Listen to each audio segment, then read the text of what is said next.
Your phone just buzzed. You glance at the screen, and before you even read the message, a familiar tightness grips your chest. A sudden wave of exhaustion washes over you. You haven't typed a single word back, but your energy has already dipped. We usually blame ourselves for this reaction.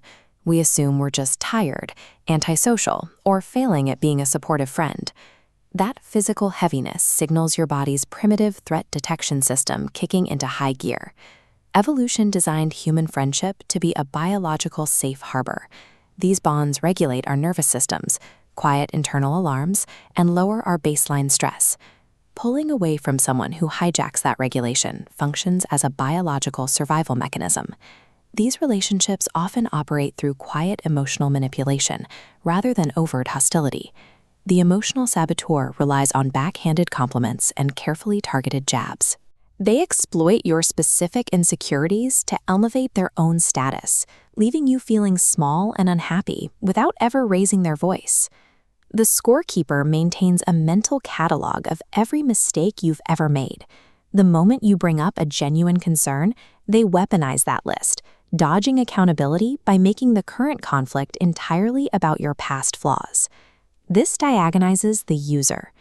The social scale stays balanced until a crisis hits. They ignore you, then suddenly reappear, dropping a massive favor onto your scale. They dominate conversations with their emergencies, but vanish when you need support. This absence of reciprocity shatters the connection. These behaviors create an asymmetrical exchange, allowing one person to extract emotional resources while the other remains depleted. The damage extends far beyond awkward interactions, reaching into the internal processing of your brain. Every time you navigate a fake apology or a subtle guilt trip, it violates your psychological boundaries. This directly threatens your deep-seated need for safety and predictability in your environment. Looking at this neural map, you can see the amygdala respond. Facing chronic social unpredictability, your threat center flashes aggressively, treating the interaction as physical danger. Your nervous system remains on high alert. That profound exhaustion is the biological cost of sustaining this alarm state. Feeling drained by a fake friend signals neurological burnout. Your body is exhausted from fighting a covert psychological war. Protecting yourself socially often gets confused with total isolation. We assume that pulling away from bad actors requires retreating behind impenetrable barriers. Walls block everyone out indiscriminately as a trauma response. Boundaries act as a highly calibrated filter, keeping harmful actors out while letting healthy connection in. You can test that filter with a simple confrontation. Bring up a concern directly.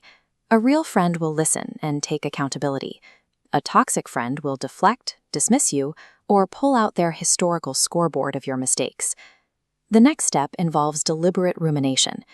Instead of letting the negative patterns of the friendship passively haunt your thoughts, you actively process what happened to identify the manipulation and strip it of its power.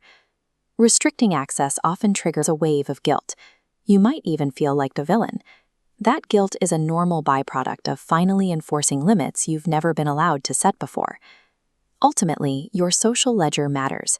Having one or two deep connections that actually regulate your nervous system is vastly superior to maintaining a wide network of acquaintances who leave you feeling empty. Distancing yourself from an exhausting friend prioritizes self-respect and biological self-preservation.